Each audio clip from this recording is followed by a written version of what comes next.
Salut, c'est Jim Gardo et je suis interviewé pour Cinécran par Jean-Luc. Le bus. C'était mon premier court-métrage, ma première réalisation vraiment et en gros, moi je viens plutôt de la musique de base, mais j'adore le cinéma et de plus en plus, au point même de plus en plus vouloir aller vers le cinéma, quitte à si un jour j'avais le choix peut-être pas abandonner la musique, mais en tout cas me dire hop, le cinéma j'y vais carrément. Ça a changé ici? Bah non, ça a toujours été comme ça. Je veux dire, avant, ça faisait plus bus. Bah ça fait toujours très bus, hein, à mon goût. Mais genre, ça veut dire que t'as jamais pris le temps de regarder les gens, toutes ces couleurs? Alors, est-ce que tu prends régulièrement, le trajet, là? C'est ma première réalisation et il est arrivé au moment donné où j'ai vraiment découvert les comédies musicales, Les Demoiselles de Rochefort, de Jacques Demy. C'est pour ça qu'on ressent un peu du Michel Legrand dans la musique. Je me suis un peu inspiré pour quelques musiques.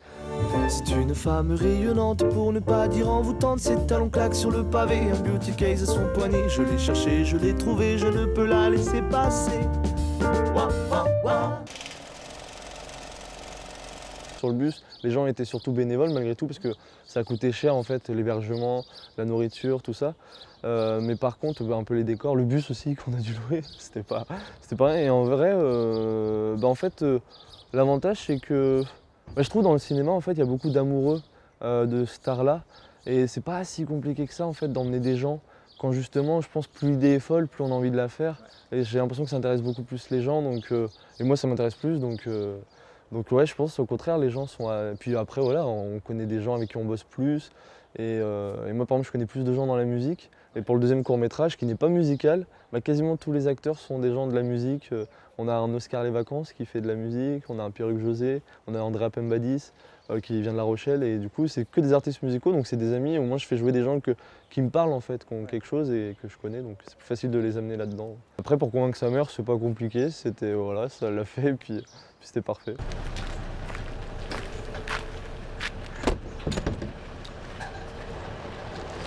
Ma mère, elle est friande de ça, c'est elle qui m'a un peu poussé justement dans la musique. Ouais. Parce que de base, elle est infirmière, mais elle est aussi chanteuse.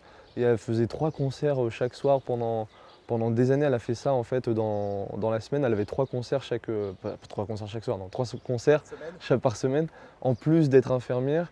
Et du coup, ça veut dire qu'elle avait une volonté de faire de la musique à fond. Et c'est un peu elle qui m'a mis dedans avec mon père. Et non, c'est pas compliqué justement, au contraire. C'est plutôt eux qui me poussent dedans. Limite, elle voudrait jouer dans mes prochains cours, mais je peux pas. C'est ça, mais en vrai, c'est trop bien. Je suis devenue bonne sœur non moniale comme tu veux. Mais depuis quelques mois, je me détourne de ma foi. J'étais devenue bonne sœur non moniale comme tu veux. C'est très jeune que j'ai été amoureux du cinéma avec un film de Tarantino, Django Unchained. Et après, c'est plus tard où j'ai vraiment été amoureux, c'est durant ma licence, mon master de musique à l'image. Et du coup, c'est un film d'amour en fait, j'ai envie de dire bizarrement. Alors que pas du tout, mais en même temps, c'est le film peut-être qui m'a j'ai eu envie de tout mettre dans un premier court-métrage, c'est pour ça qu'il y a beaucoup de choses et c'est un peu trop fourni même des fois, mais c'est ce qui m'a... Ouais, ça m'évoque le côté où, je sais pas, le début, on a envie de tout faire, je sais pas comment dire, mais voilà. Un réalisateur, c'est un peu cliché, mais qui m'inspire beaucoup, c'est Tarantino. Et c'est vrai que Tarantino, on n'arrive pas à s'attendre en fait, parce que le dernier film qu'il a sorti, Once Upon a Time in Hollywood, j'étais persuadé qu'à la fin, la famille Manson allait tuer Sharon Tate. En fait, moi je pensais à l'histoire originale, et à la fin on fait ah, en fait il a pas fait ok, en fait c'est trop bien. Et ouais, j'aime bien le côté un peu imprévu. La surprise, c'est un peu ce qui satisfait beaucoup. Ça frustre des fois, mais des fois ça aussi c'est agréable. On se dit ah putain, j'aurais pas pensé à ça. J'essaie d'aller là où on peut ne pas penser, même moi j'y pense pas. Et après il y a des choses aussi des fois qui se font sur le tournage. Sur le bus ça a été beaucoup plus écrit, donc c'est cool. Par contre sur le deuxième justement, les choses aussi se sont passées au tournage. Donc les surprises sont faites même pour moi pendant le tournage. Je fais ah bah ouais, c'est pas con ça.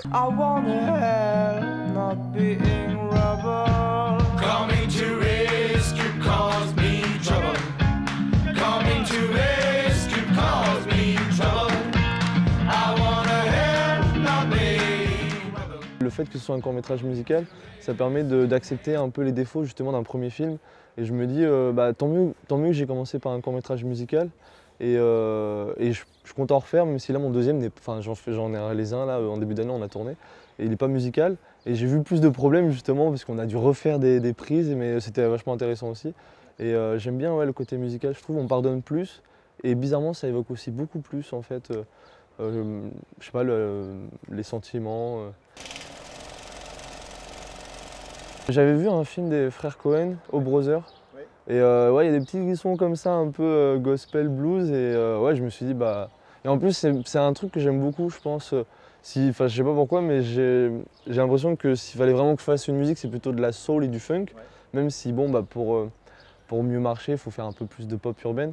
Et puis j'ai moins une voix de soul que de pop urbaine, donc je fais de la pop urbaine maintenant, l'électro, etc. Mais c'est vrai que ouais, c'est un style de musique que j'aime beaucoup. Donc limite, c'était une des musiques les plus simples à composer, bizarrement, avec voilà, des claquements de mains et puis des voix là, qui chantent un son. I wanna help my baby weather. Coming to rescue makes me know. Coming to rescue calls me trouble. Coming to rescue calls me trouble. I wanna help my baby weather. Coming to rescue makes me know. Le passage animé, justement, c'est en fait. De base, il n'était pas si prévu que ça. Je l'avais un peu en tête avant de tourner, mais je comptais tourner vraiment tout ce qu'on allait faire en passage animé. Sauf que faute de temps, fait que je fais mais non, mais il faut expliquer l'histoire. Et j'avais une amie à moi qui dessinait super bien et je me suis dit, en vrai, il y a un film aussi voilà, de Tarantino où il y a un passage manga dans Kill Bill. Et je me dis, mais on va faire pareil en fait, on va faire un petit passage dessin animé incroyable. Et je pense que c'était dans cette séquence-là où ça s'y prêtait le mieux. Parce que justement, on marque voilà, le côté un peu blues, le petit dessin un peu fait à la main, très dans l'âme en fait. Et donc c'était parfait en fait que ça arrive à ce moment-là en fait. Je comptais en fait de base commencer par les pieds pour justement montrer qu'il se passe quelque chose. Mais je pensais de base faire filmer les pieds genre, je sais pas, 15 secondes et après on passe direct au haut, etc. Et en fait, du coup, on a filmé voilà, chaque séquence de danse, on a fait les pieds longtemps, après on a fait le haut, etc. Et au montage, parce que je monte, du coup, c'est important pour moi, c'est le battement du cœur d'un film. Et en montant, sur le montage, je fais, mais en fait, on va laisser les pieds pendant très longtemps, en fait, parce que ça évoque beaucoup plus de choses. En fait, on voit pas le haut du gars, on peut s'imaginer qu'il pleure, on peut s'imaginer qu'il rit, on sait pas ce qui se passe.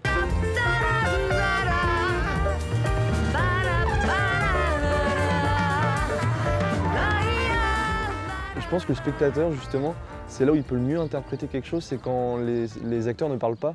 Donc s'il y a une musique qui a du mouvement et que l'acteur ne parle pas, donc par exemple dans la danse, bah, le spectateur il peut complètement se faire une idée, il peut interpréter, c'est un peu lui, un peu aussi le réel indirectement. Et donc je pense que ces passages de danse, justement par exemple les pieds, c'est à nous de s'imaginer ce qu'on a envie. Si, par exemple moi j'ai perdu mon père, mais après le film, donc c'est assez impressionnant. Et je me suis dit putain c'est ouf, c'est ce que je raconte dans mon film. En fait, et ouais, c'est vachement ouf en fait. Genre, on se fait avoir par le film, on interprète comme on veut en fonction de ce qu'on a vécu. Donc avant bizarrement, ça me touchait pas, bizarrement. Enfin, ça me touchait parce que si, quand même. Pas de la même manière. Et après, je me suis dit, ouais, j'ai fait un film pour moi en fait aussi. Donc, et c'est assez impressionnant. Et puis voilà. J'aime bien l'idée du film, là, le bus par exemple, peut rester à l'infini, j'espère en tout cas. Et ouais, justement, par exemple, Gene Kelly, j'aime bien en plus parce qu'il y a la phrase où il dit mais non, il est pas mort, parce que justement, en fait, ils savent même plus s'il est mort ou vivant, parce que en vrai, on sait pas. Enfin, oui, il est mort, mais non, il est vivant aussi, donc. Gene Kelly est pas mort? Non.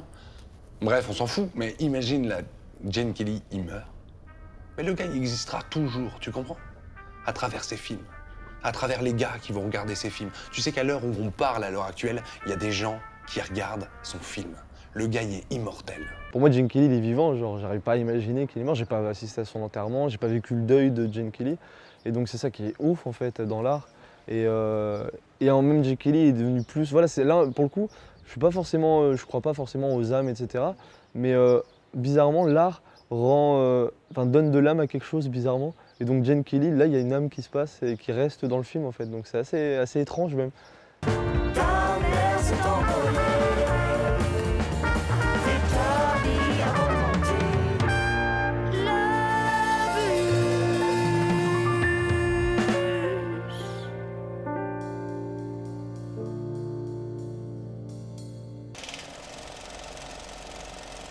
Moi j'aime bien parler d'inspiration, j'ai pas honte de dire de qui je m'inspire.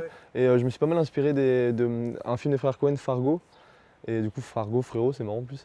Et en vrai, c'est justement, c'est deux brigands qui butent un mec sans faire exprès, ils se barrent avec sa voiture. Et sauf qu'ils prennent en autostop une femme qui veut qu'on la dépose au commissariat. Et après, il se passe des petites choses. Et puis voilà, ils se retrouvent un peu dans la merde en fait, indirectement. Putain, on a buté un gars quoi. Non, t'as buté un gars. Hein? Bah, c'est toi qui avais le flingue. Ok, les gars, on peut s'arranger, j'ai du cash et tout, mais juste la caisse, c'est chaud en vrai. On prend le cash, on prend tout, c'est nous les patrons, on a le gain, on veut ta caisse aussi. Non, vous aurez pas la caisse, les gars. Je voulais un peu filmer une sorte de huis clos en voiture indirectement. C'était un peu la volonté première. Et c'est ce qui ressort un peu du cours, donc c'est cool. Vous voulez qu'on vous dépose quelque part, madame? Au commissariat. En fait, il nous arrivait un truc de fou à ma sœur et moi. On était en train de se balader en forêt.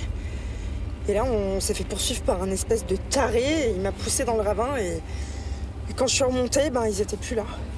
Enfin, on comprend bien, mais c'est pas notre route, nous.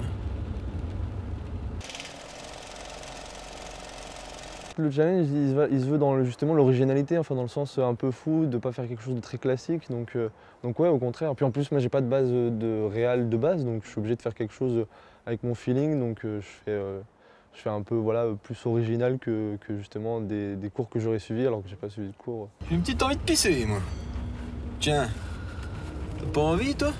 En vrai, je vous ai pas demandé par rapport à la situation du coup, mais ouais, j'ai envie de pisser, ouais, j'avoue. Non, mais ça peut pas attendre, là? Si, un peu. Ok. Non, ça peut pas.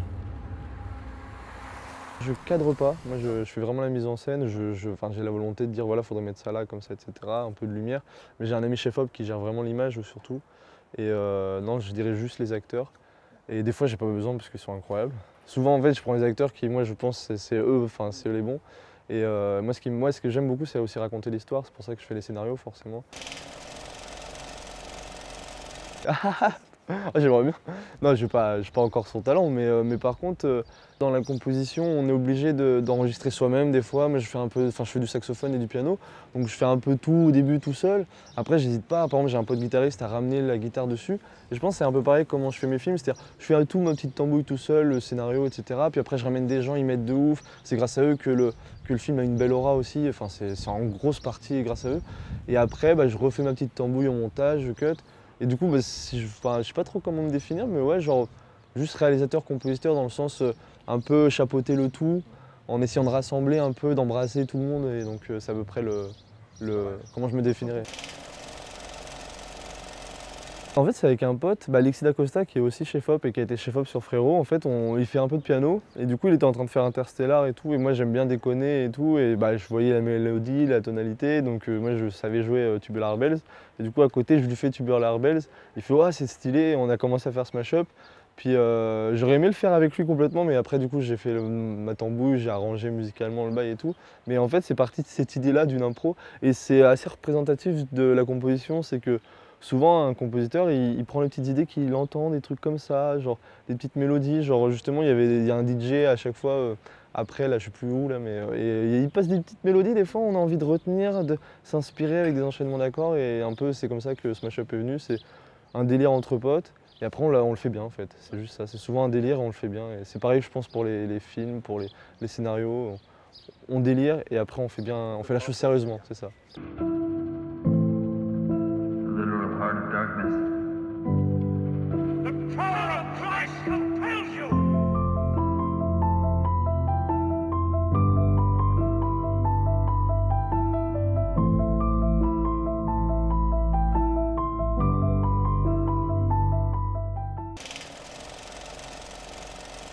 Quand j'étais petit, à chaque fois qu'ils faisaient des concerts, je chantais un morceau, je chantais I Feel Good j'ai pas l'accent en plus, mais de James Brown. Et ouais, non, j'adore le live en fait, c'est quelque chose que j'aime beaucoup. C'est un peu, je pense, ce que ressentent les acteurs pendant un tournage. C'est le côté, il y a un petit stress avant, on sait pas trop ce qui se passe, et une fois que paf, la caméra démarre, on est dedans. Le réal justement, il apprécie, les gens, etc. apprécient, donc les acteurs sont dedans. Et pareil pour la scène, le réal, bizarrement, c'est le public un peu. Et donc le réal, il valide ou pas ce que fait l'artiste sur scène. Et donc du coup, là, après, s'il valide, on a un bon film en fait. Et s'il valide pas, on a un mauvais film, mais c'est pas grave, on en fera d'autres.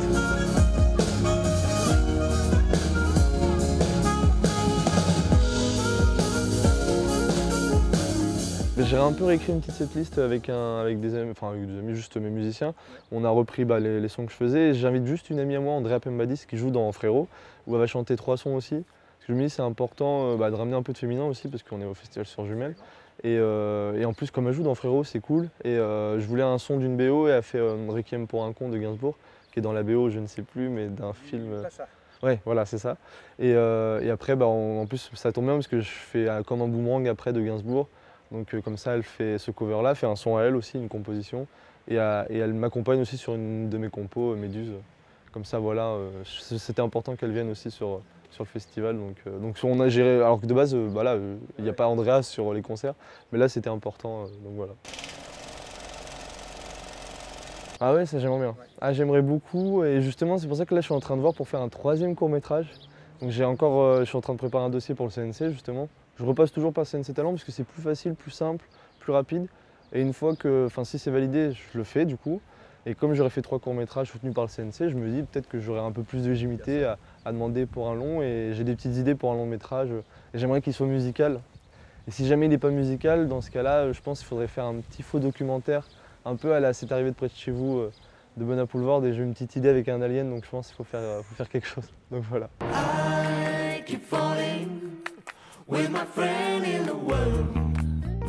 J'ai un compositeur favori, c'est Ennio Morricone. En tout cas, j'ai une référence, c'est lui. Et mon morceau ultime de tous les temps, c'est Ecstasy of Gold, du Bon, la brute et le truand dans ce film-là. Et je trouve que il y a tout ce qu'il faut dans une musique. Il y a une putain de mélodie, il y a des instruments très populaires, la guitare électrique, etc. Et puis il y a un côté épique et en même temps, tout le monde peut le chanter. Je sais pas, il y a quelque chose qui se passe dans ce son. Et c'est mon morceau un peu phare. Voilà. Ça fait